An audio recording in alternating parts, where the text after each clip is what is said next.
بسم الله الرحمن الرحيم الحمد لله رب العالمين والصلاة والسلام على رسول الله وعلى آله وصحبه أجمعين اللهم علمنا ما ينفعنا وانفعنا بما علمتنا وزدنا علما اللهم لا سهل إلا ما جعلته سهلا وأنت تجعل الحزن إذا شئت سهلا سبحانك لا علم لنا إلا ما علمتنا إنك أنت العليم الحكيم أسأل الله تبارك وتعالى أن يجعل نياتنا خالصة لوجهه الكريم. Amen. Assalamu alaikum wa rahmatullah, everyone. Welcome to another episode of the Black Imams Roundtable. We are honored today to have our prestigious Imam Zaid Shakir, Hafidhullah Ta'ala, and we're going to, in this next hour and a half, try to exhaust or extract all of the wisdoms that we can from our Imam that would benefit us in our community as we go forth trying to make a successful future generation of African American Muslims that serve as a benefit to the whole of the Ummah. So Imam, inshallah, I want to welcome you and start off this conversation, as I mentioned to you before we came on, is for us to gain some insight from your experience. So I want to start the conversation by asking you a two-part question. The first part is, as you look at the African American Islamic community here in America, I would like you to give us 3 positives, and then the follow-up question will become 3 challenges that we face. So 3 positives that you see in our community as far as our development and our growth and our standing right now, and 3 challenges that we must face. Jazakumullahu khaira. Well, yeah, Jazakallah khair. I think 3 positives are, despite the challenges, which are more than 3, but I think we can cull from that 3 major ones. There's still an ongoing engagement by the African American community with Islam. That engagement started before the country was the country. If you look at figures like Ayyub bin Sulaiman, rahimahullah, who was enslaved in the British colonies and coming to Kent County, Maryland, landing at Annapolis, going to Kent County, Maryland, miraculously being taken out of bondage and making his way back to Africa, a scholar trained in Timbuktu. There was a communal involvement, and that communal involvement was based on the fact that by conservative estimates, 20% of the African slaves in this country were Muslim, and Ayyub bin Sulaiman was one of those Muslims, and there are many others we can mention. The point being that generation after generation, even during the what we might call the dark days after, in terms of Muslim presence, after the abolition of slavery and the cessation of slaves coming in from other countries, rather from Africa, and Muslims being amongst those slaves, which is not a bad thing, of course, but that led to a dying out, if you will, of Islam. There were remnants of Islam that's been documented in the study of the descendants of Bilali Muhammad and other studies, but that engagement waned. But then there was a rebirth, if you will, of sorts during the time of the likes of Noble Drew Ali, the early 20th century, the likes of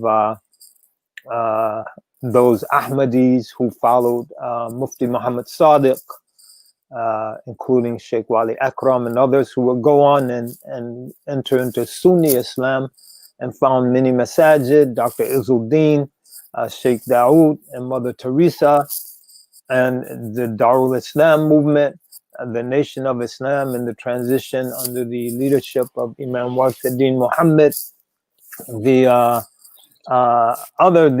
various tariqas, which didn't make a lot of noise, if you will, during the 50s, 60s, or 70s, 80s. But you had the Tijanis. You had, we mentioned Sheikh Dawood Faisal. Sheikh Dawood was a muqaddam for Sheikh Ahmed al-Alawi and the Shadili tariqa. A lot of people don't know that, but it's part of his history. The bottom line, though, there was an ongoing engagement. Then we had probably really enforced the various Salafi communities, and primarily, but not exclusively, in the large cities on the East Coast and into the Midwest, Detroit, Chicago, and elsewhere.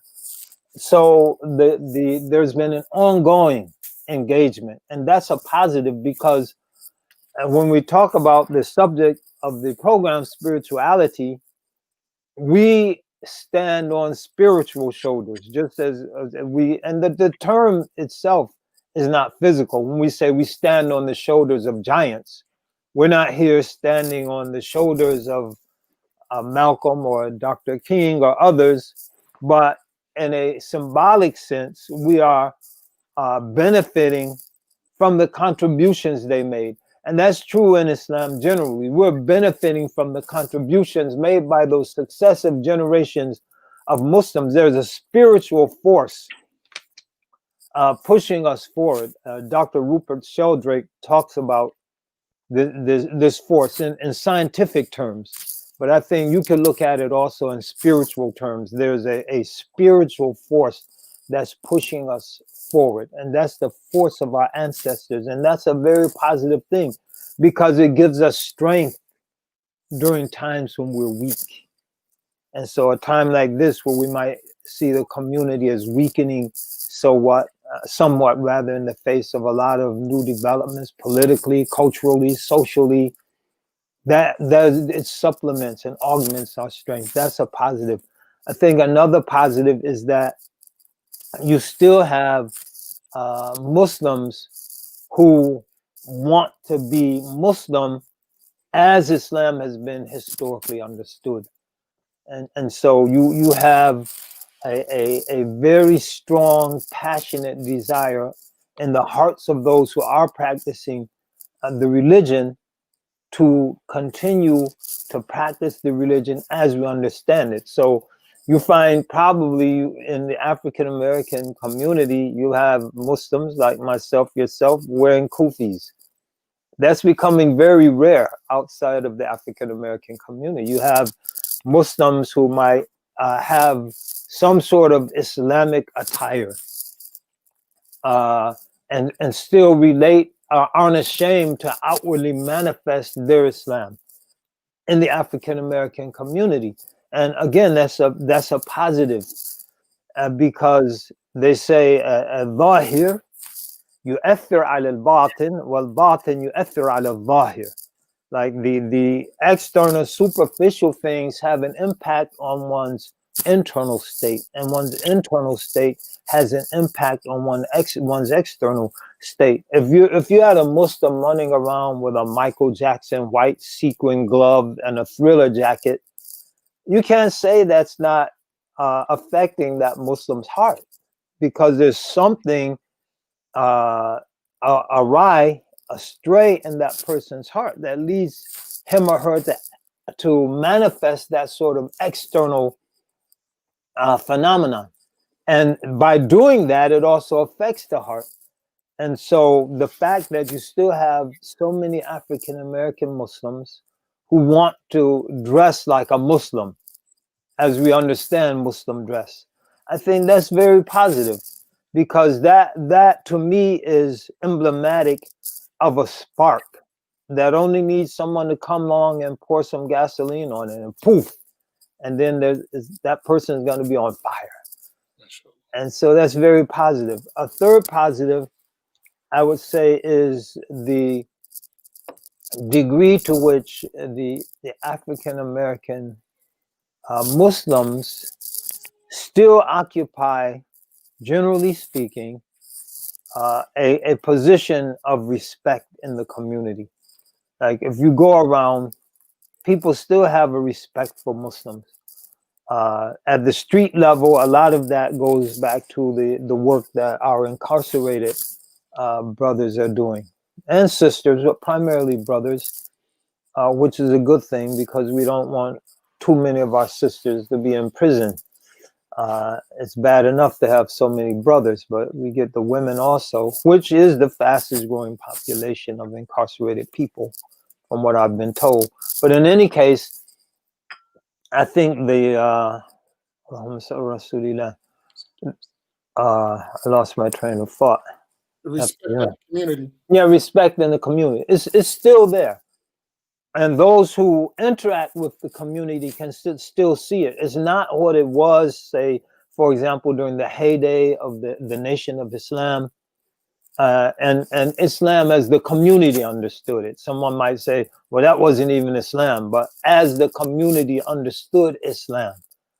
So it's not what it was then, because you have brothers selling fish, which my mother used to buy the fish and feed us, the Whiting H&G.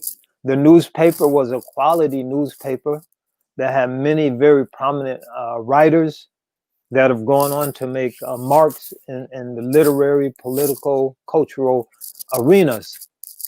And it was available. You have your quarter, you get your Muhammad Speaks. You don't have a quarter and you're a regular reader, you get a free one from the brothers out there selling the paper. So it's not like that, but it still is there. If you talk to people, you'll still find sort of a sense of awe that, wow, you could pray 5 times a day. You can fast a whole month in Ramadan. You know, you don't eat pork. You don't, and so those things still evoke a sense of respect in the community, and that's can be lost, but it's still there. And again, it's like what I mentioned previously. It might just be the sparks of it are there, but as long as the sparks are there, it can always be reignited. And so I would say those are 3 positive. The challenges, I think one challenge is something that historically a lot of Muslims didn't have to deal with, and that's what we might call progressive Islam. That's something that I think historically didn't have a large foothold in the African American community. And so this idea of the ahkam of Islam that might be socially uncomfortable, the rulings of Islam that might be socially uncomfortable, can be dispensed with. And so, for example, the prohibition of homosexuality or other sexual acts, even just basic fornication, that we don't have to deal with that because it's uncomfortable. And so we could dispense with that. And that's what I mean by progressive Islam. I once had a talk with a progressive Muslim, and this person, I ended up walking out actually, but this person was bragging that he broke his fast in Ramadan with a glass of wine. Or this, what you see in some of these progressive circles, especially academia, just total ridicule for our imams and our pious predecessors, and really things that you wouldn't say about someone you hated who wasn't a Muslim. And I'm not encouraging anyone to denigrate people who are Muslims. They have the honor afforded to Bani Adam. وَلَقَدْ كَرَّمْنَا Bani Adam. But things you wouldn't say to an enemy that was not a Muslim, you find a lot of so-called progressive Muslims saying these things about our imams. I mean historical imams. So that kind of thing didn't have a foothold at all in our community. But now you find these elements creeping in, and as they creep in, they erode the historical hold that Islam had on the hearts of the believers. Like, we became Muslims, we wanted to do everything right. We were passionate about this. You know, Islam, the angel doesn't enter a room with a picture. We took the pictures down. You know, I love you, Grandma, but you got to come down. You know, John Kennedy, you got to come down. I'm just kidding. But I'm not kidding about, you know, that has to come down. Mm. We're not supposed to drink. And you find people that were alcoholics, like cold turkey. Oh, I'm a Muslim, I can't do that. Bam, that's it. You know, people getting married and respecting marriage. Like, yo, you can't have a girlfriend, man. You got to either marry that sister or get rid of her. And so how do you get married?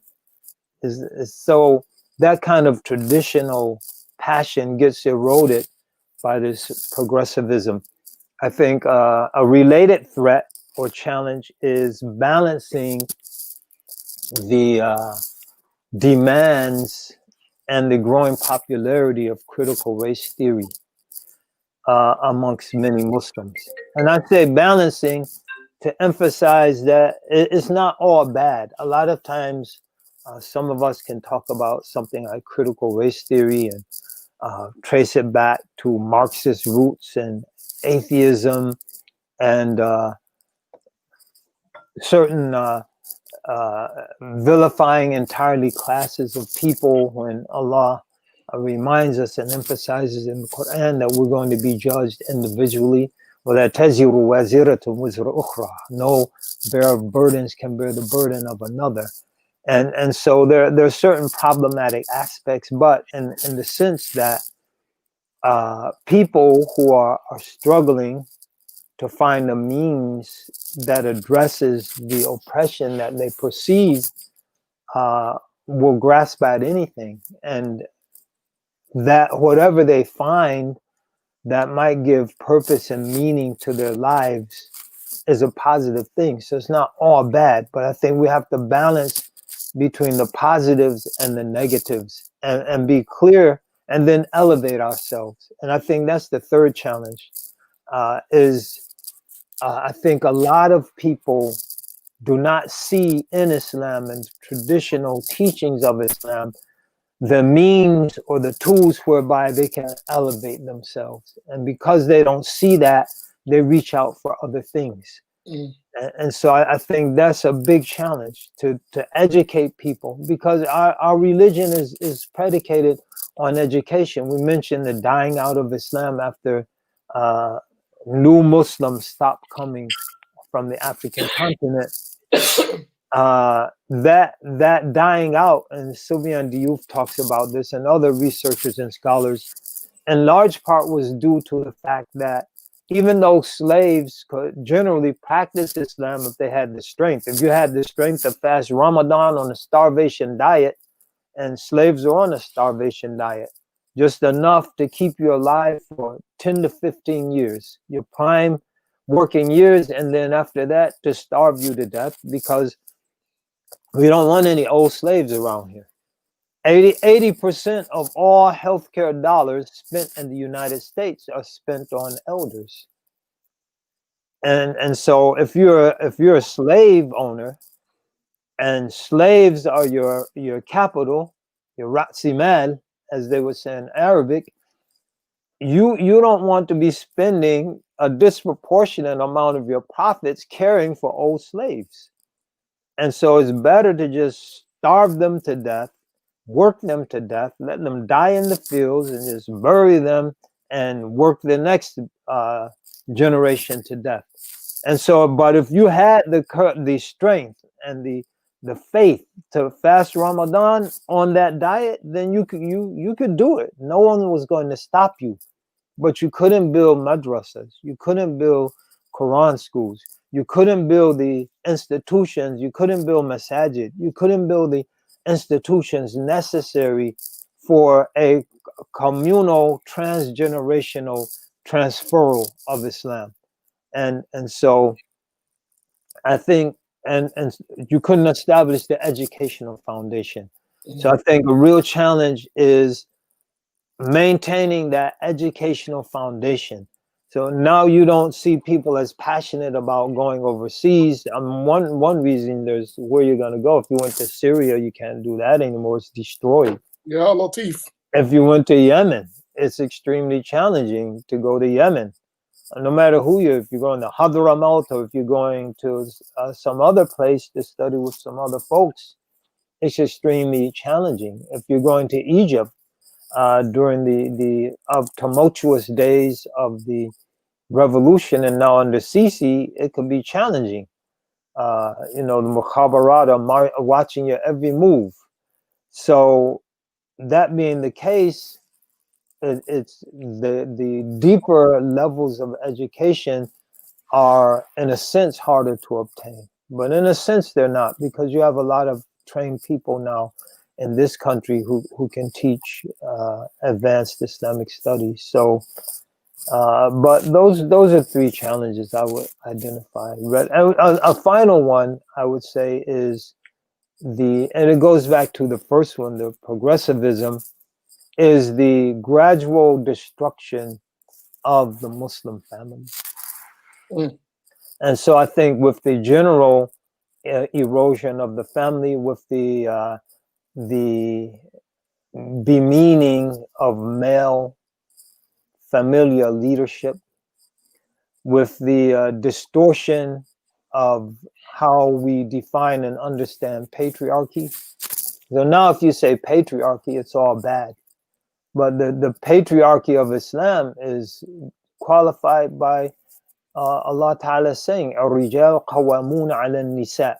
The men are the protectors and maintainers of women. And when you get into a situation, number one, men don't want increasingly to protect and maintain women, and women increasingly don't want, or at least will say that, don't want to be protected and maintained. You have a very strong threat to the foundation of a Muslim family.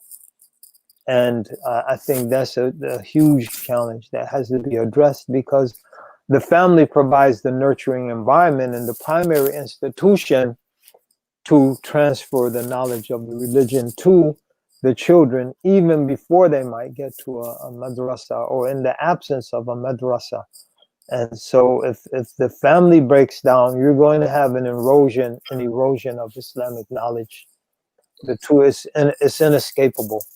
And the erosion of Islamic knowledge will inevitably translate into a weakening of the community.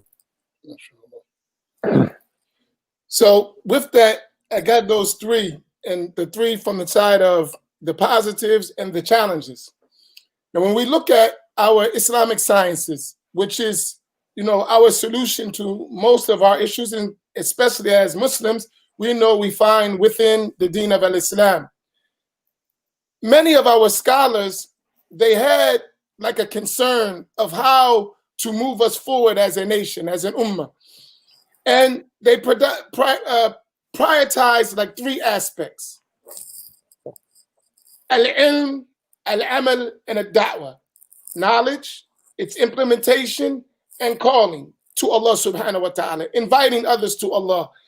Within the context of these issues, in terms of the positive aspects and the challenges, how do those three maqasid or objectives that many of our scholars mentioned that we should focus in on, how do we implement those in increasing those positives and overcoming the challenges? Okay, I think in terms of knowledge, we have to increase the opportunities for informal and formal transmission of knowledge. So informal things that happen by way of course, without any real planning. And so, for example, reading through a commentary of Riyadh al-Salihin after the Fajr Jama'ah. Mm. So you already have a crowd of people, and you don't have to schedule a lesson. People don't have to clear up their schedule, because virtually everyone has an opportunity to pray Fajr in the masjid if they choose to do so. It gets a little more challenging in the winter months when Fajr is coming in like at 6:30. in the morning. But generally speaking, you have an opportunity to, people are gathered, and so 5-10 minutes, read a hadith, read the commentary on the hadith, and we're done. And so in a year or two, you've gone through the entire Riyadh al-Salihin, and people have benefited in terms of some of the fundamental aspects of their religion. And so we when I was in New Haven, we read through Riyadh al-Salihin, the text. We read through the Sharh of Nuzhat al-Muttaqeen, Mustafa Buga et al. We read through, after Isha, Kitab al-Kaba'ir and some other texts. And it was just a matter of course. It's very informal in the sense it wasn't scheduled, it wasn't announced. You didn't have to. You knew after Fajr we're going to read Riyadh al-Salihin, after Isha we're going to read Kitab al-Kaba'ir or something else. And so increasing informal educational opportunities, increasing formal opportunities by trying to maintain the traditional halakha system. In other words, the students of the teacher become the teachers. And so if we could take just, let's say, Nahu, for example, the students who learn the method of the Ajurumiyah, by way of example, or even something more basic. They go through the 3 Medina books, and then they do the method of the Ajurumiyah or Ashara of Muhyiddin Abdul Hamid or Tawdihat or some other Sharh. They now teach the Medina books. And the teacher, the ones who went now beyond the Shuruh of the Ajurumiyah, and maybe they read, say, Qatr al-Nada and also Shudur al-Dhahab, Ibn Hisham, they now teach the Sharh of the Ajurumiyah. And then the ones who've read the Alfiyat Ibn Malik, Sharh Ibn Aqil, or Sharh Ibn Hisham, they call Awdah al-Masalik, Aqad al-Masalik. They now teach the Qatr al-Nada and Shudur al-Dhahab. And so you're expanding the number of teachers and you're expanding the opportunities for students. Because if just there's one sheikh and the sheikh, you have to teach the Jurumiyah, and you have to teach the Sharh of the Jurumiyah, you have to teach Qatr al-Nada, you have to teach Shudur al-Dhahab, and you have to teach the Sharh ibn Aqil. It's impossible. And so we have, by reviving that halakha system, we expand both the opportunities for students. A lot of times they're eager students, but they're just no teachers. The teachers are overwhelmed. So it's always, no one wants to study. So sometimes it's the ones who do don't have the teachers. And so, and you expand the teachers and students, the opportunity for the student. So that's formally. And then at a third level, to address the issue of ilm, we have to mentor select students. So students that have proven themselves to be very talented and eager and passionate individuals, we have to establish one-on-one mentorship with those students, so that when you, for various reasons, the current crop of teachers moves on, either through old age or just becoming preoccupied with other things, or just through death, which is inevitable. كل نفس ذائقة الموت ثم توفون أجوركم يوم القيامة فمن زحزح عن النار وأدخل الجنة فقد فاز وما الحياة الدنيا إلا متاع الغرور. So everyone is going to pass on. كل نفس ذائقة الموت. And so we have to train those who will succeed us. And so those are 3 levels in terms of knowledge. And then you mentioned the amal. We have to have supportive, nurturing communities that encourage people to want to practice this religion. And so by nurturing people and being supportive and being consistent. Yeah, I teach a group of young children. We're doing juz amma, and just by listening. And we didn't start too long ago, so now they're up to from uh, the end of the Mus'haf, they're up to Kafirun, just listening. We do like a verse, maybe even a part of a verse uh, as often as possible. They're working on their third nasheed now, and so I can show you one of their recordings. It's all by listening. They're children, but when we first started, they're influenced by all the nonsense that's out there. And so sometimes it's like pulling teeth to get them going. But now they're like, hey, we're gonna have the lesson today. Like they'll ask, busy, and so yeah, it's beautiful. But I think it's very important for us to create that environment that generates passion, because sometimes it doesn't come on its own in some instances. So we have to create an environment that encourages it and generates it. So I'll play you one of their nasheeds right quick. Maybe you could hear this. Put it next to the microphone here.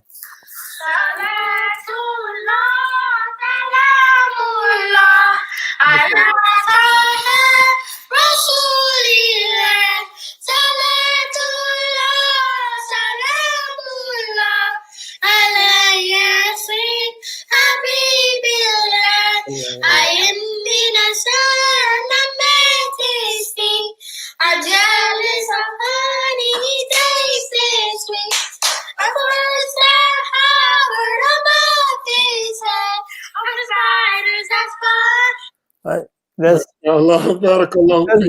just like get on the phone and like, all right, you guys repeat after me, and mashallah. But the point is, by creating and so like an environment for the children, for the elders that has singing. And to go back to just the original issue of spirituality.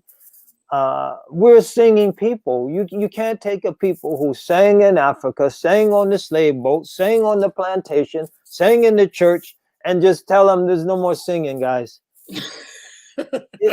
And so, like I said, there's some genetic.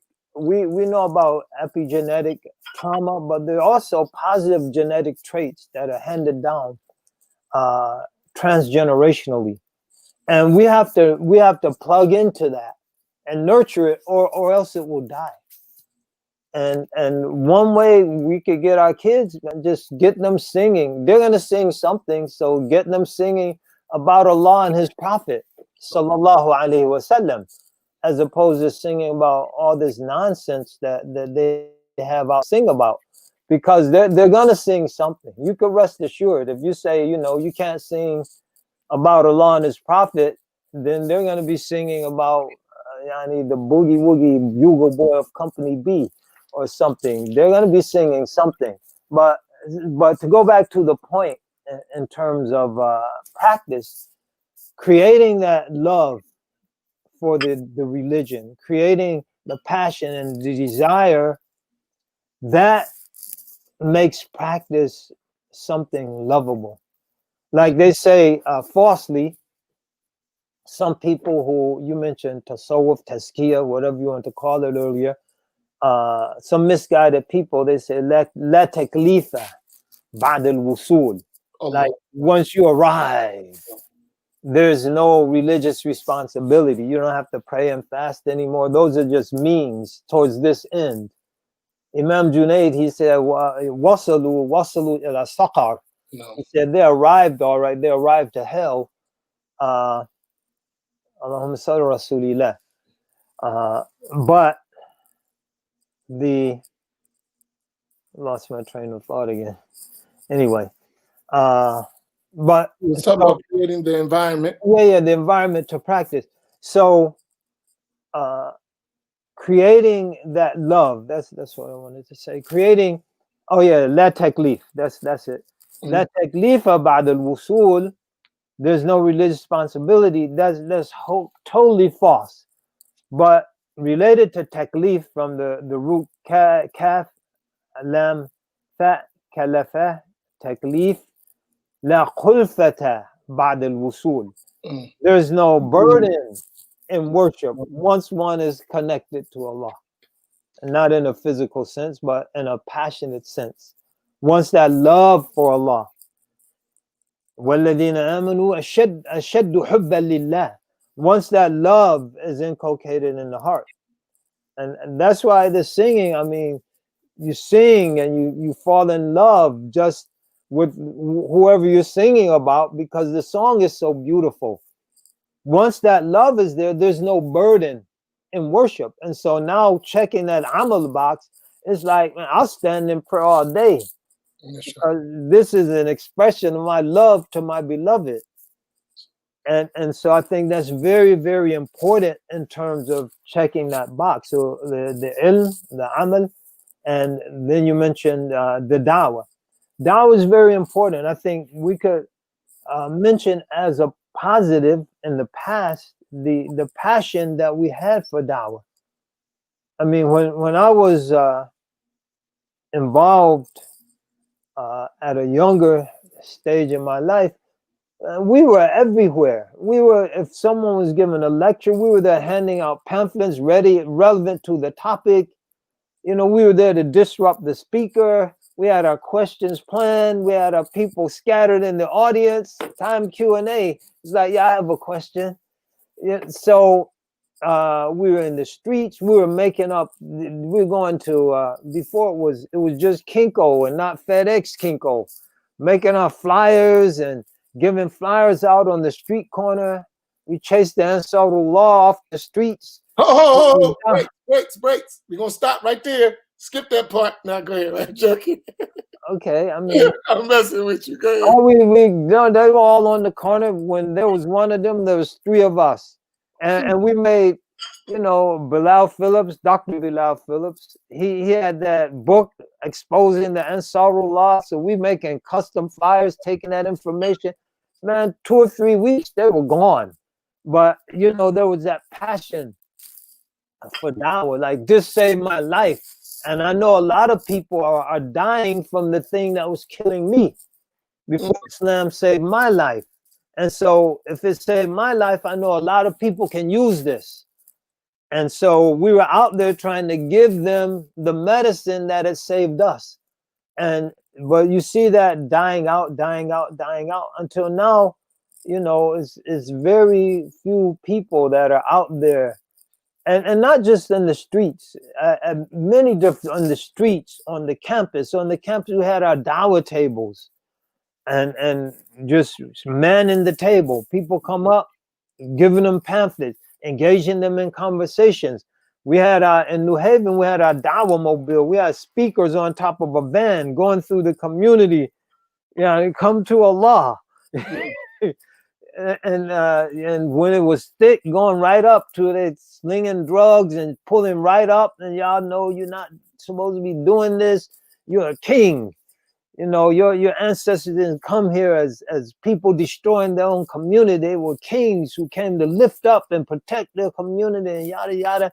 And Islam gives you your dignity back. You know, so just many different levels on the campus, in the streets, in the prisons, in the churches. We was going to churches.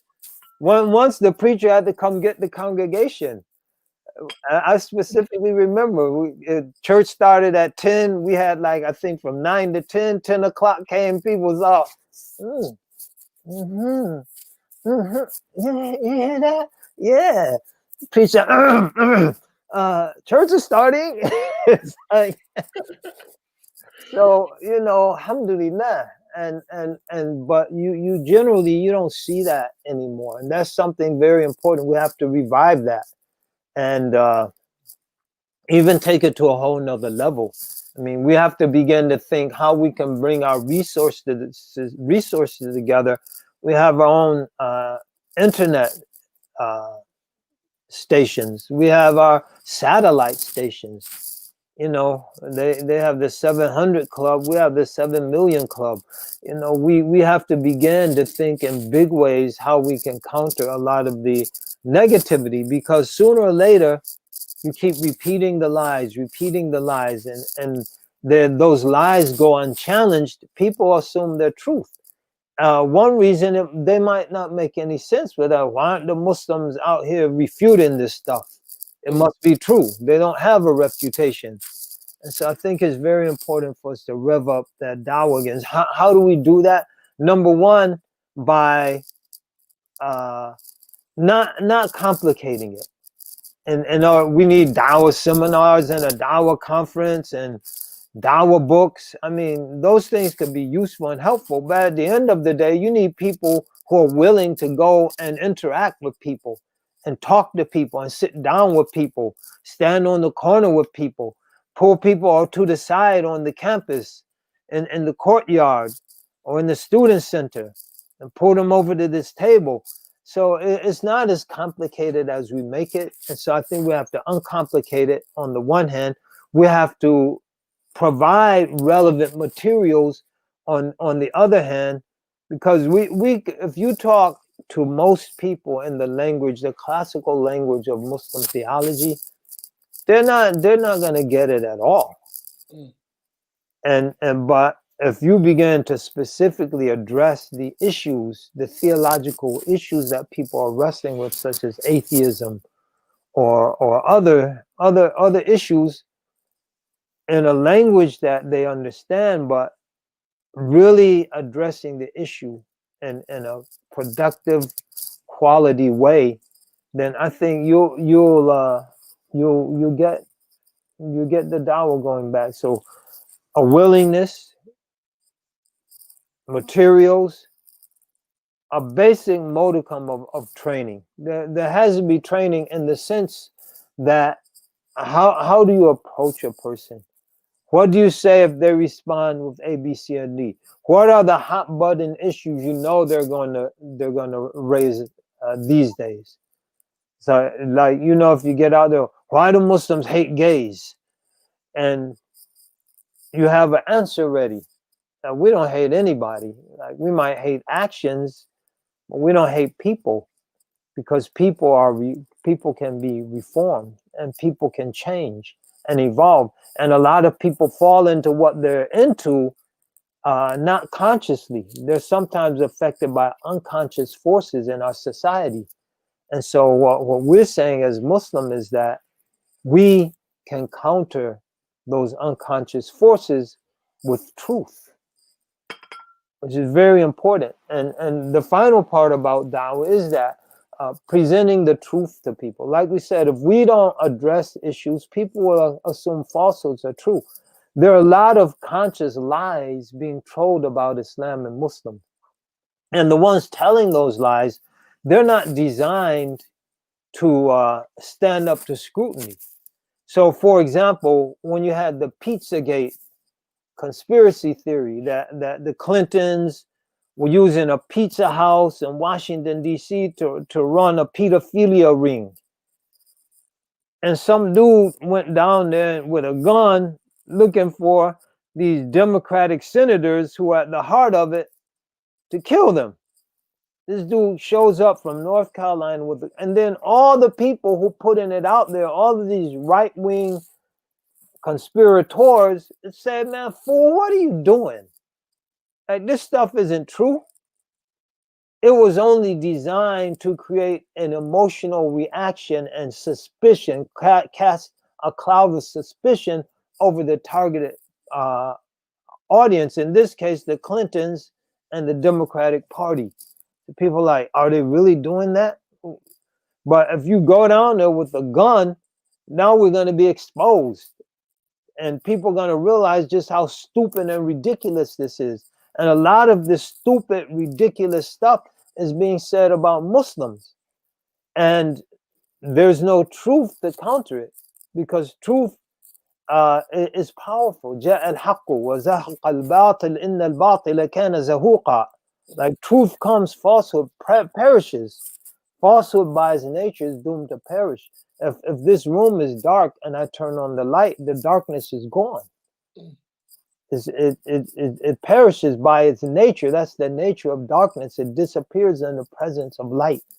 And that's the nature of falsehood. It disappears in the presence of truth.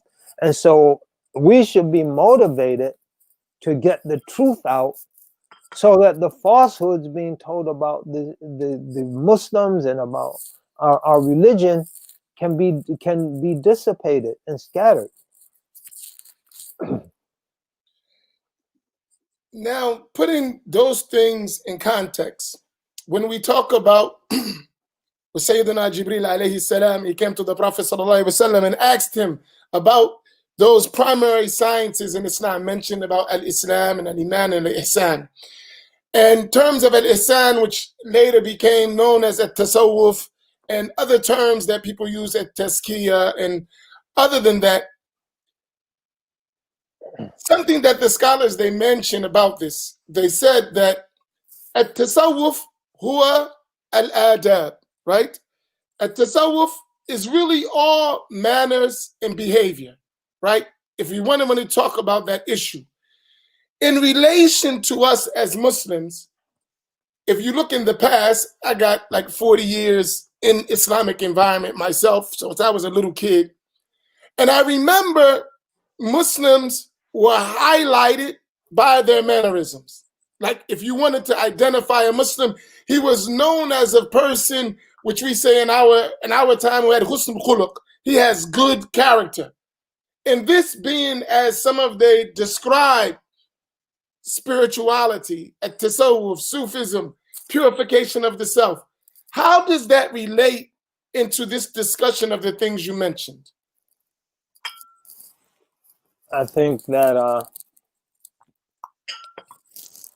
if we go to the saying, ليس الدين بالتمني ولكن ما وقر في القلب وصدقه العمل.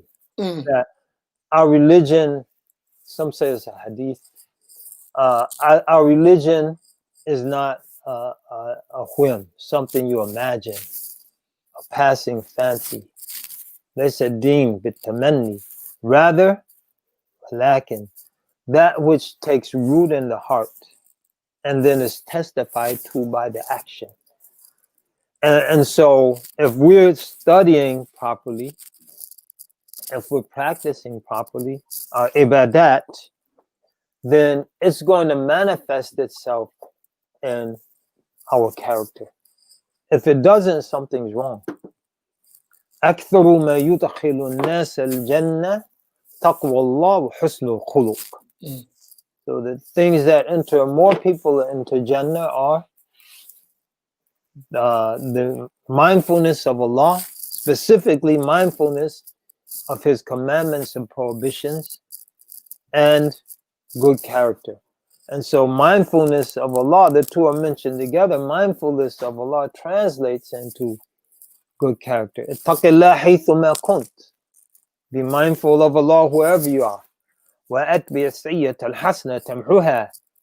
And so observe the rights you owe to Allah. And any misdeed you do, follow it up with a good deed being weightier, will wipe it out. And so mindfulness of Allah, be mindful of the rights you owe to your soul. And what does that translate into? That foundation. وَخَالِقِ النَّاسَ بِخُلُقٍ حَسَنٍ. And deal with the people on the basis of good character. And so the amal and the ilm translates into good character. And that's very important, because people are more moved, especially now when we've been so inundated, like the medium we're using now with visual culture.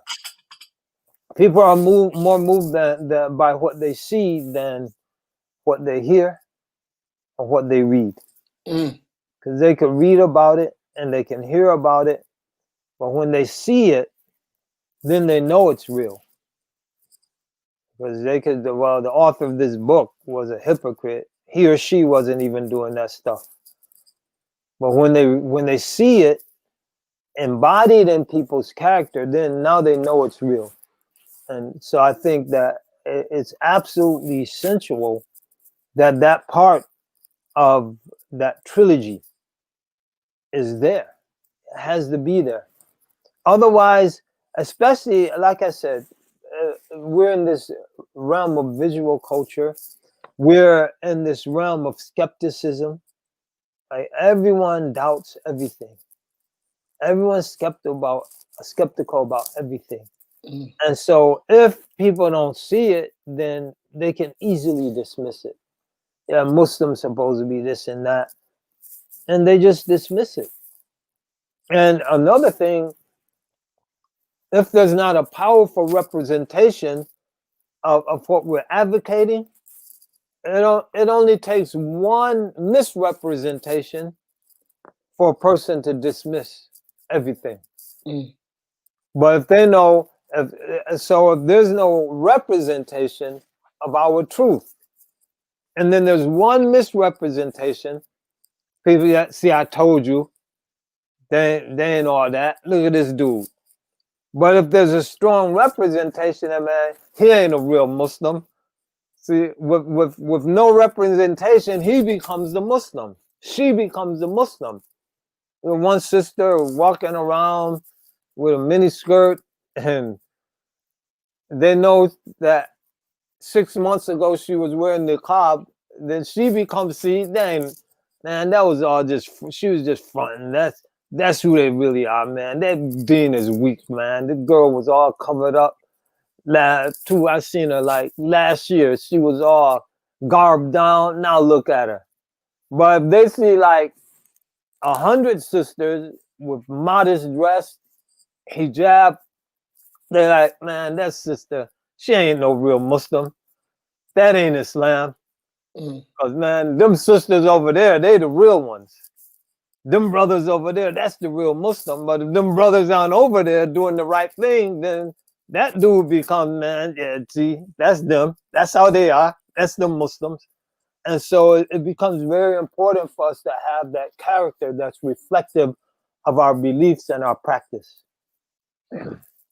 When you mentioned in terms of the character, in relation to what you see as a dominant practice among our people, among Muslims, if you could pick 3 characteristics, right, that are prophetic, that are highlighted in our spiritual expression of Islam, 3 characteristics that you think are desperately needed now in our communities, what would they be? From your observation. One is husn al-dhan billah, having a good opinion of Allah, trusting in the wisdom of Allah, trusting in the promise of Allah, and knowing that all that is real. Like what Allah promised is real. The promise of Allah is real. The help of Allah is real. So Allah is not going to help us, so we're going to have to do it ourselves. And when we do it ourselves and we think the help isn't coming, we get desperate. We resort to desperate suicide bombing. That's just an expression of desperation. Like, okay, Allah says being patient. We've been patient for so long. How long are we supposed to be patient? Man, I'm taking things in my own hand. Boom. Mm. And so remaining confident in the promise of Allah. But as Ibn Ata'illah says, that he will fulfill his promise, but at the time that he chooses, and the way that he chooses, not in the way that you choose, and at the time that he chooses, not at the time that you choose. And so the promise of a Mata Nasrullah, Ala Nasrullah, Ala inna Nasrullahi Qareeb. When does the help of Allah come? Verily, the help of Allah is close by. And so just husnul dhan billah, that Allah is going to keep his promise. وَكَانَ حَقًّا عَلَيْنَا نَصْرُ الْمُؤْمِنِينَ. So we can't impose a right of Allah. We can't say we deserve something from Allah, but Allah has imposed the right over himself that he will assist the believers. And we have to believe that. And so that's one. Another is we have to keep our priorities straight. Like now, most people, their priorities, their number one priorities are all worldly priorities. They're all associated with the dunya and with laudable things, not things that are condemnable. We want liberation. We want education. We want the disproportionate amounts of police killings against members of our community to stop. So these are laudable things. But first and foremost, we should want Jannah and the pleasure of Allah. Allahumma inni as'aluka ridaka wal Jannah. Ya Allah, I ask you for your pleasure in Jannah. And so by keeping our prioritization as it should be, we don't become desperate in terms of our worldly situation, because we know we have to work hard, we have to make sacrifices, we have to have a vision, a social, political vision. There's no doubt about that. But we have to observe the limits set by Allah subhanahu wa ta'ala, even when it's unpopular. So I'll give you an example of something that would be unpopular if we popularized it. If we said we're against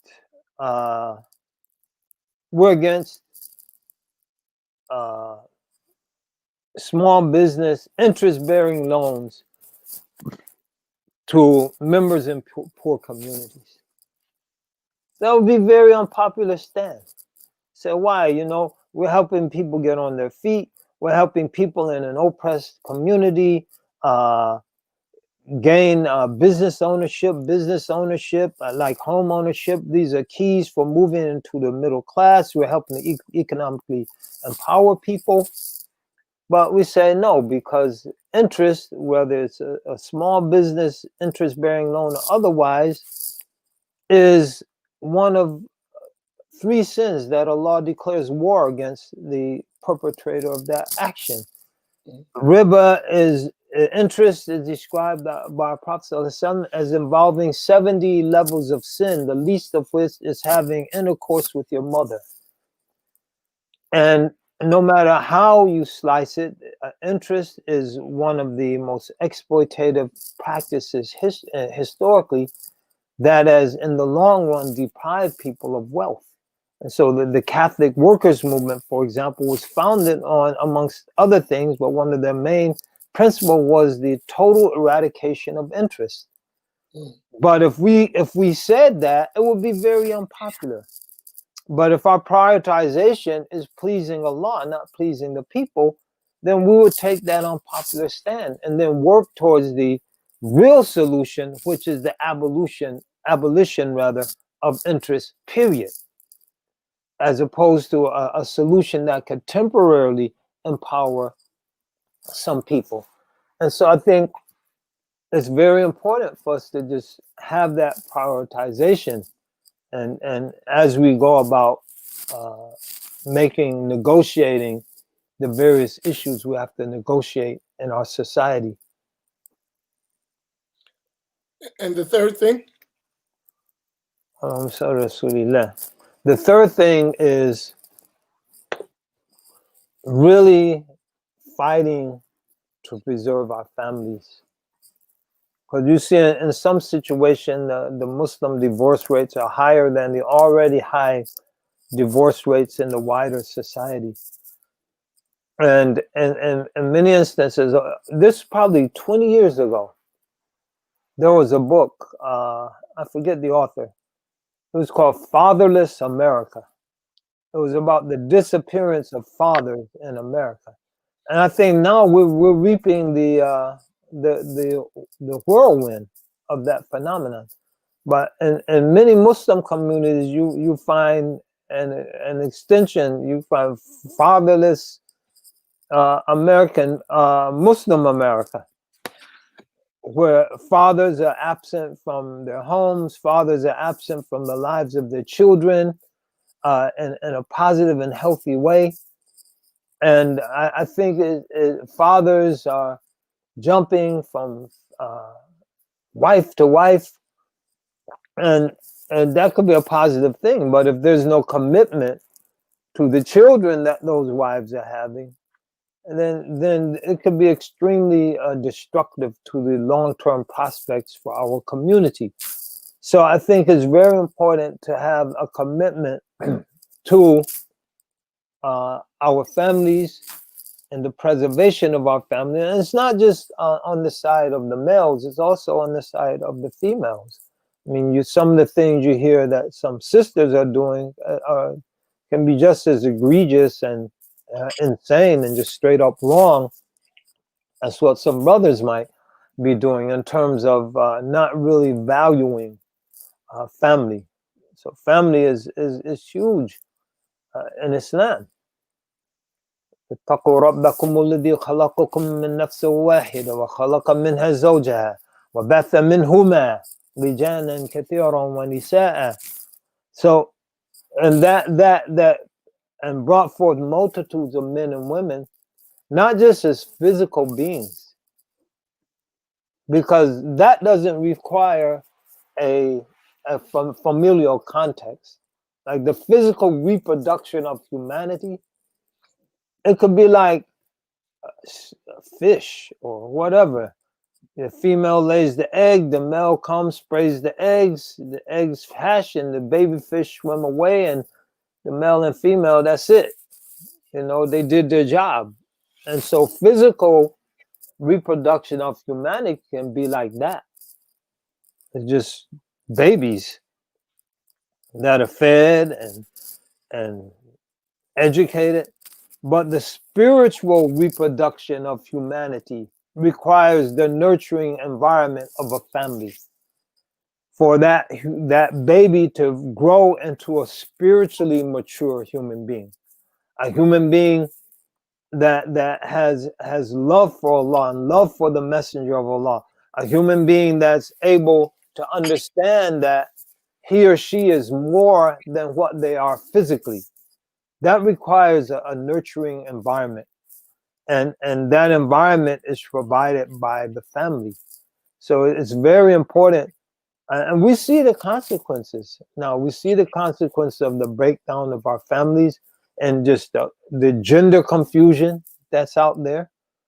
Because if there's no healthy interaction in a child's life on a day-by-day basis between a male and a female, it's very easy to tell that child that, oh, gender roles are socially constructed. You could just make up your own gender. You could just patch it together.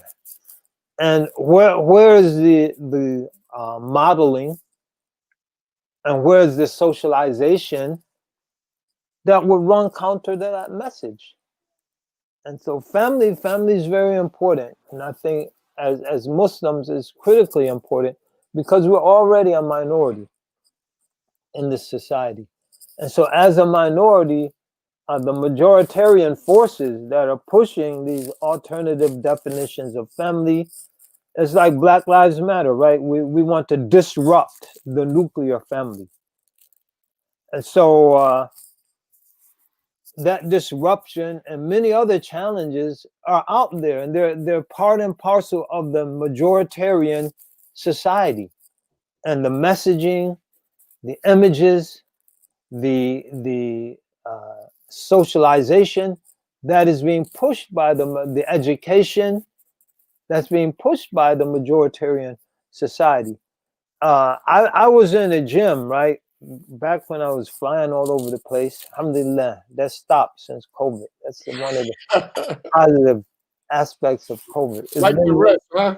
It's been replaced by a lot of webinars. Anyway, but that's webinars are better than jumping in and out of the plane. So you're in a hotel, you go down to the gym. So, man, I'm on the treadmill, and this is boring. Let me put something on here, make this workout go by quicker. So I don't watch TV, so I didn't know there was something called Empire out there. Mm. So I'm watching this Empire thing. Okay, man, African American show. It's cool. Then Jamal, of all names they give this dude, getting into bed with another dude.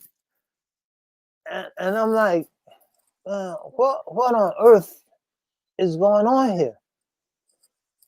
And so, I mean, people might get upset with me, but I'm just saying, when I grew up, man, people were outraged when I think it was Mary Tyler Moore put on a pair of pants.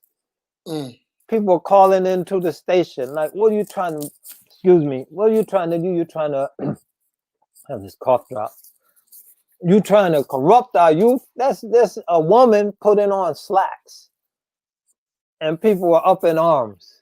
And now it's, a dude climbing in the bed with another dude. And so the point I'm making, this is our society. These are the forces that are out there. And if Muslims don't represent a strong alternative, then our children are going to be swept away. And then people who are looking for an alternative, a lot of people feel this kind of stuff is wrong. You don't have to agree with me in thinking that it's wrong. I hope all the Muslims on this broadcast do, but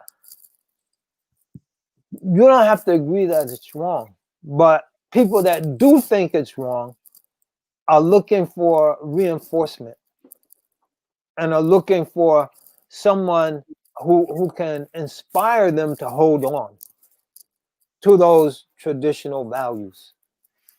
And so I think it's very important for us to represent that alternative. And that's going to take a lot of strength and a lot of sacrifice. It's going to involve a lot of unpopularity, because we say as the progressivism in the Muslim community grows, Muslims, people who say they're Muslim, will be increasingly opposed to the last 5 minutes of this program. And so we have to be firm and strong and really hold on to our families. Question about that, right? Because as an imam, I think I was talking about this today. This is one of it's intimate in the African American community. And I've been watching imams like firsthand, close, for the last 20 years, right? Like paying attention. You see the imam always coming up. You're not really, especially when you're younger, you're not paying attention to what he's actually going through or the challenges. And now myself, after so long being in that position, after our Imam Shakir rahimahullah ta'ala passed, and I was thrust into that position, I start to realize how essential the family is, and noticing how we're losing generations of youth. I look at my age group and around the country. It's kind of disheartening when I look at my age group. I realize that there was a generation of us that got lost from, the crack era, the base era. That was a number that was put on our community, especially the family unit, because when you're having those are the criminals who then got caught up in the prison system, and then the destruction they left in the community that lasts for 20, 30 years, and the effects are now still on the children.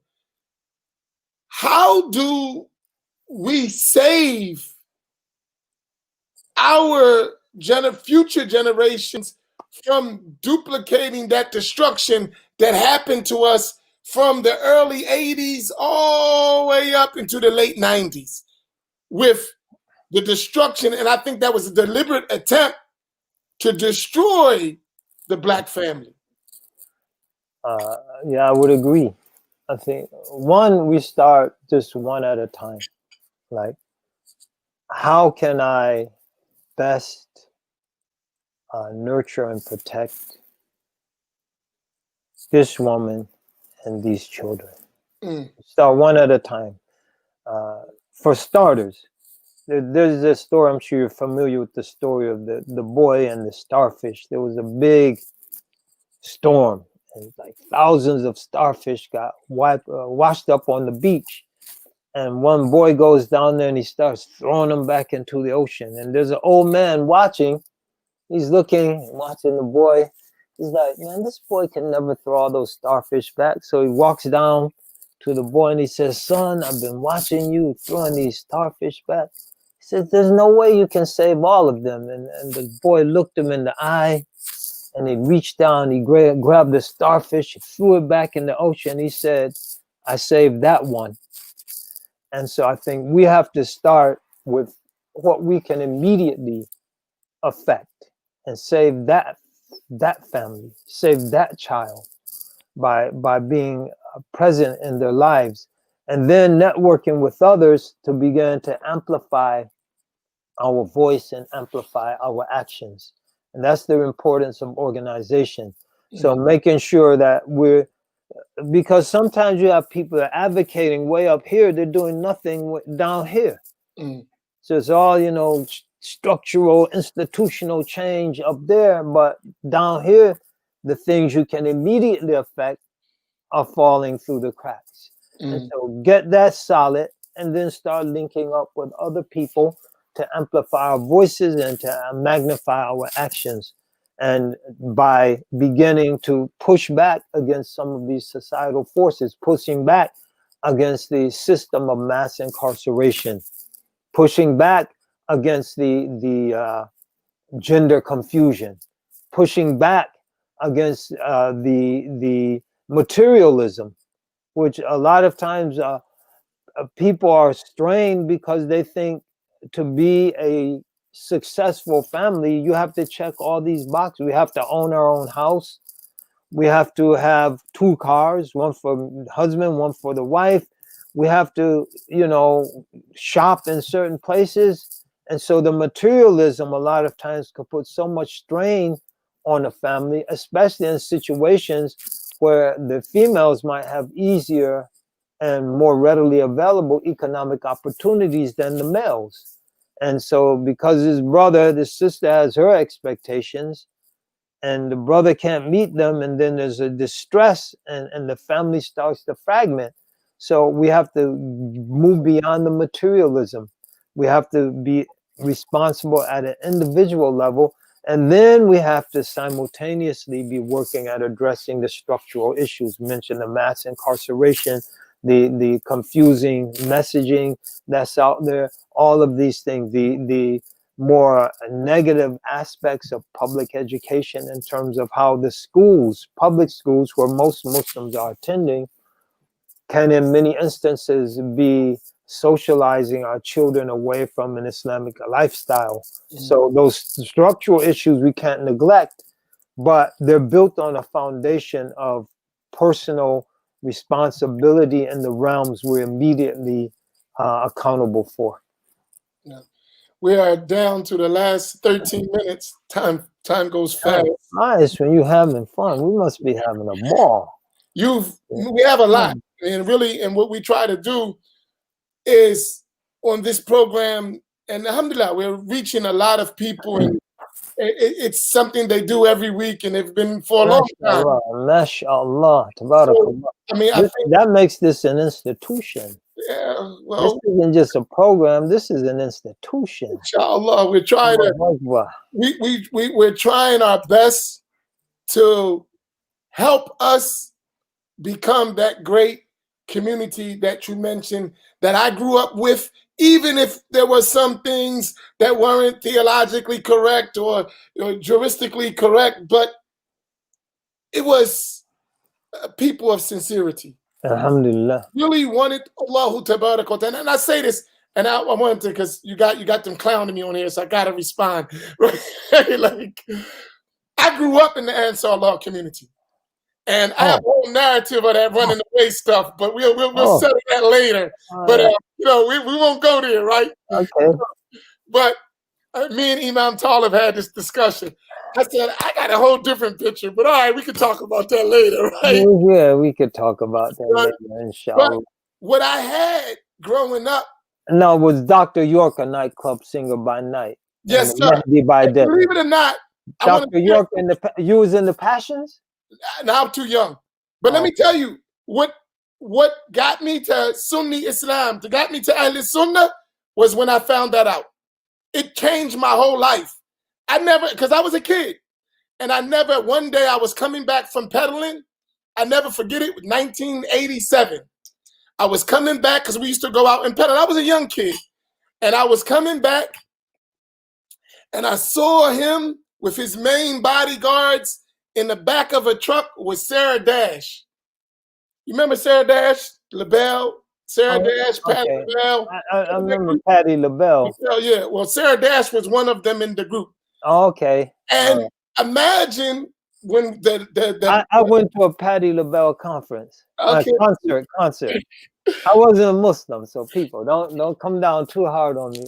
So that event, and when I saw that, I didn't know anything about that. I was living here, but we didn't know nothing about that. When I saw that, it broke my heart, because we were serious soldiers and left your family, and we live in the mosque, all that stuff. But anyway, that was my change. So I understand that. But one thing we had, and I say this today, we had dignity and honor in what we thought was Islam, right? Yeah. We had everything down to the way you act, the way you dress, da'wah, everything we talked about, we lived it 24 hours a day. And I often tell my brothers that now, and I say, if I could get soldiers like that, right, under Sunni Islam, under Ahl Sunnati wal Jama'ah, we went the opposite way. Now we got the proper theology, the proper knowledge, and no amal, no himma, no all of those things that we had that was in the nation, that was in these other movements, Ansars. We've lost that. Now it's more rhetoric. Yeah. I can speak, I can talk, I'm on the sunnah, but actually living and trying to make a change in the society, that part is missing. And maybe in the future we'll unpack that one. But I want to ask you, why do you think we lost that? And I would like to say that himma, like himmatul aliyah, we had that high aspiration with a goal, with an objective, because all of those things, like people say, where did you learn Arabic? I learned Arabic in the Ansar Law community when I was a kid. Jumu'ah was children giving the khutbah in Arabic, right? That was what we were doing. I'm wondering, why do you think, because you've been 50 years now in this struggle or more, right? 40-something. 40-something, okay. I say I can't forget I'm a young buck who's been around a long time. I was telling Talib, yeah, right? But why do you think we lost that? What happened? I think Because we got more knowledge. And I was listening to you run all of these books and Al-Jurumi and Qatl Nadar and Riyadh al-Salihin, Nuzhat al-Muttaqin and Al-Kabair. So we got all this knowledge now. What happened? I think number one is a lot of us, as we grew in knowledge, we were being mentored by people who have no roots in our society. Mm. And so they really don't understand the nature of our society and the nature of the struggle that historically we have been involved in. And because they don't understand it, they de-emphasized it. And I think a lot of people internalize that de-emphasis as embodying the true Islam. That this stuff isn't important because the Sheikh doesn't talk about it. And the Sheikh doesn't. I thank Allah, like our primary teacher, Sheikh Mustafa Turkmani, always told us we have to go back and make dawah. He said, you have to go back. I never been to America. I don't want to go. And he never came here. We're like, we could set up a speaking tour. I don't want to, no. But you guys got to go back. You have to go back. And he said, there's a book called Rafraf al-Inaya by Sheikh Ahmed Rawas. It was written about the time America was becoming a country, around the latter part of the 18th century. And in it, he says that there's going to be a great opening for Islam in the West. And he said it's going to come at a time when they're at the height of their enmity towards Islam and the height of their strength. And he said Allah is going to blow across those Western lands the Muhammadic breezes. Allah. And you're going to see a man who yesterday was the most bitter enemy of Islam become today, as it were, a saint. And he said, all this is going to be a gift for our Prophet Muhammad sallallahu alaihi wasallam. And so you see some like Joram van Klakkerman, the Dutch, who was Gert Wilders, one of the most virulent anti-Islamic figures in Europe. You see his right-hand man taking Shahada. And he takes Shahada because he starts doing research to write a book that's going to destroy Islam once and for all. His book is going to put the final nails in the coffin of Islam in the West. And he starts doing his research. He's like, wait a minute. This isn't what we've been told. Wait a minute. This is not what we were taught Islam is. And the thing that got him is the story of Hind. When the Prophet ﷺ forgave her, and even had the exchange where she came to the Prophet to complain that Abu Sufyan was stingy because she takes from her right from his money without his knowledge, and the Prophet ﷺ gave her permission. And he said no one can have a person who can have his uncle assassinated by this woman, chew on his liver, and then as soon as she becomes Muslim, all that's forgotten. He's like, this has to be a prophet. And he becomes a Muslim. Then when he finds his grandfather on his deathbed or close to his deathbed, he tells him he's a Muslim, and his grandfather is cool with it, even though he was like solidly Christian. And then he asks his grandfather for some final advice. I want to make sure I get it right. And his grandfather tells him, like, word for word, like, worship Allah, God, as if you see him. And if you fail to see him, know that he sees you.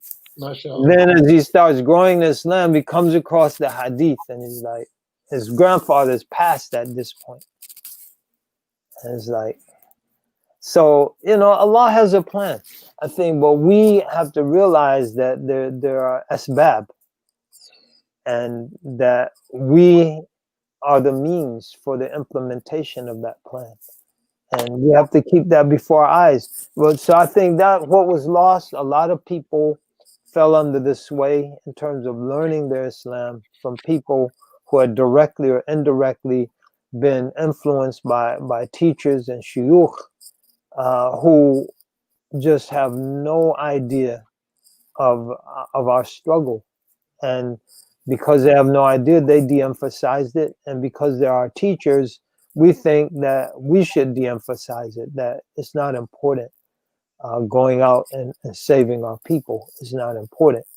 I think that's a big part of it. I think also as we became more established, so people who are out there on the streets and the street corners and in the masjids 24/7 became more established and more financially secure. And that brought its own set of obligations and priorities. And that new set of obligations pulled people away from the streets and away from the grassroots and away from doing the work of the deen, because that was superseded by other work that they got involved in. I think also 9/11 played a big part. And you had this really traumatic event, regardless of who one might see as being behind it. And Islam was put in a spotlight in such a negative way.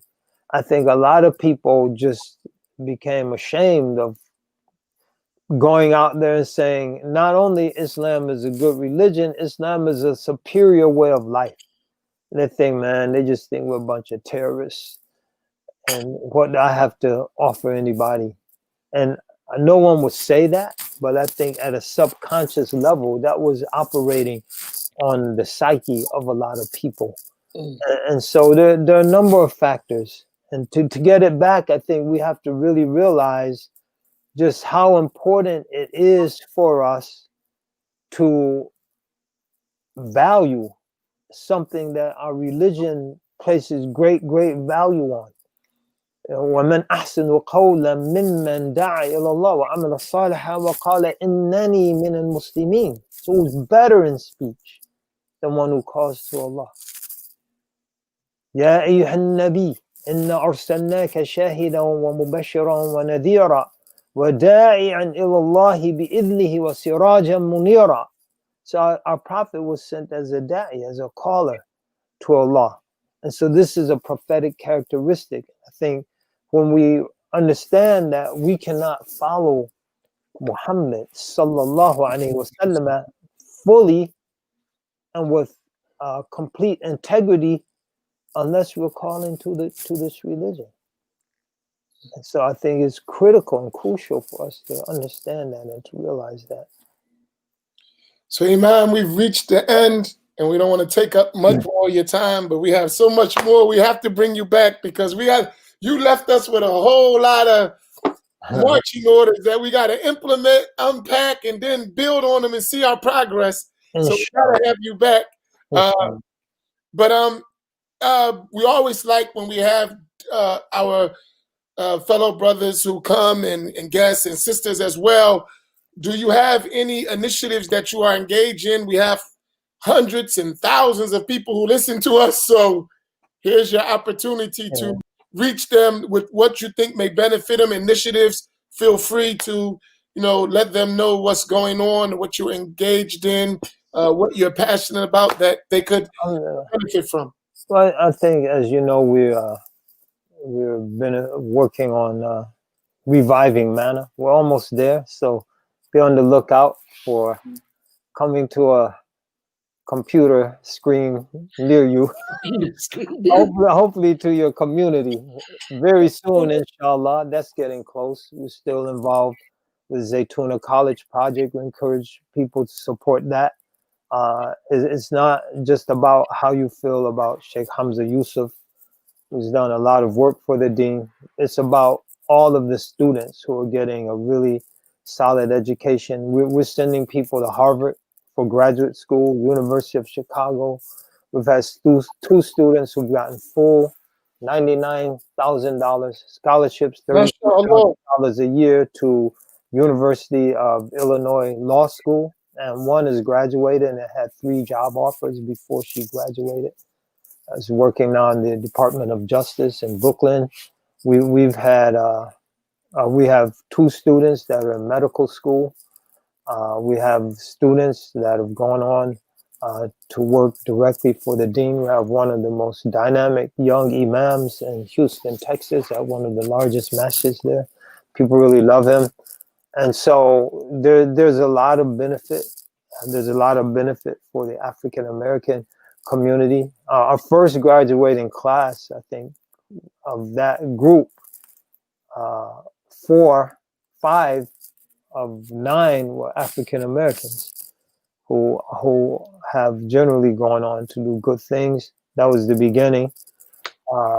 And so, they were the pioneers. So we encourage everyone. We have a last graduating class young man from South Central LA, who's now the Arabic teacher at Imam Zaid Shakir's school. And so we encourage you to support that initiative. We encourage you to be on the lookout for good things from manna and to be ready to get your marching orders and to start marching, inshallah. MashaAllah. Barakallahu feekum. Well, thank you, Imam Amin. Thank you for this opportunity. Well, while we're putting, I need you to help me with a plug too, because all of us got work, and among our work is we're in fundraiser mode right now. So that is the link to our monthly fundraising goal. We've been getting clobbered with this pandemic, and bills are adding up and adding up. Yeah. So we're in the process of raising to this month for $20,000 to continue the work that we're doing and repairing things on our roof and so many other activities. So inshallah, we encourage everyone to do their best to assist us in that and to help us keep going, because we have a lot of work that we need to do as a community and sharing those efforts. But lastly, Imam Zaid, is most important. None of this works without pleading to Allah subhanahu wa ta'ala and connecting to Allah tabaraka wa ta'ala and giving our affairs over to Him. So please close us out with dua that Allah would give us tawfiq in all of our matters and make us successful fi deen, dunya wal akhirah, inshallah. Now. بسم الله الرحمن الرحيم الحمد لله رب العالمين والصلاة والسلام على سيد المرسلين سيدنا محمد وعلى آله وصحبه وسلم تسليما كثيرا. اللهم اجعل جمعنا هذا جمعا مرحوما وتفرقنا من بعد تفرق معصوما ولا تدع عندنا ولا فينا ولا معنا شقيا ولا محروما. اللهم إنا نسألك الهدى والتقى والغنى والعفاف والمغفرة. اللهم لا تدع لنا ذنبا إلا غفرت ولا دينا إلا قضيت ولا كربا إلا نفست ولا شهيدا إلا أكرمت ولا يتيما إلا آويت ولا ضالا إلا هديت ولا عائلا إلا أغنيت ولا شهيدا إلا أكرمت ولا داعية إلا أظهرت ولا طاغية إلا أهلكت ولا حاجة لك في هذه الدنيا ولا في الآخرة إلا قضيتها لنا يا رب العالمين. اللهم اقسم لنا من خشيتك ما تحول به بيننا وبين معاصيك ومن طاعتك ما تبلغنا بها جنتك ومن اليقين ما يهون علينا مصائب الدنيا ومتعنا بأسماعنا وأبصارنا وقوتنا ما أحييتنا واجعله الوارث منا واجعل ثأرا على من ظلمنا وانصرنا على من عادانا ولا تجعل مصيبتنا في ديننا ولا تجعل الدنيا أكبر همنا ولا مبلغ علمنا ولا تسلط علينا بذنوبنا من لا يخافك ولا يرحمنا يا أرحم الراحمين. اللهم إنا نسألك حبك وحب من يحبك وحب العمل الذي يبلغنا حبك. اللهم إنا نسألك حبك وحب من يحبك وحب العمل الذي يبلغنا حبك. اللهم إنا نسألك حبك وحب من يحبك وحب العمل الذي يبلغنا ويقربنا من حبك. اللهم بارك وارحم ووفق الإمام آمين ومسجده وجماعاته وعمله ونشاطاته يا الله. وفقه إلى كل خير وفقه وإيانا جميعا إلى ما أنت تحب وترضاه في هذه الحياة وبعد الممات. وصلى اللهم وسلم وبارك على سيدنا وحبيبنا وقرة أعيننا محمد وآله وصحبه وسلم تسليما كثيرا. سبحان ربك رب العزة عما يصفون والسلام على المرسلين والحمد لله رب العالمين. الفاتحة.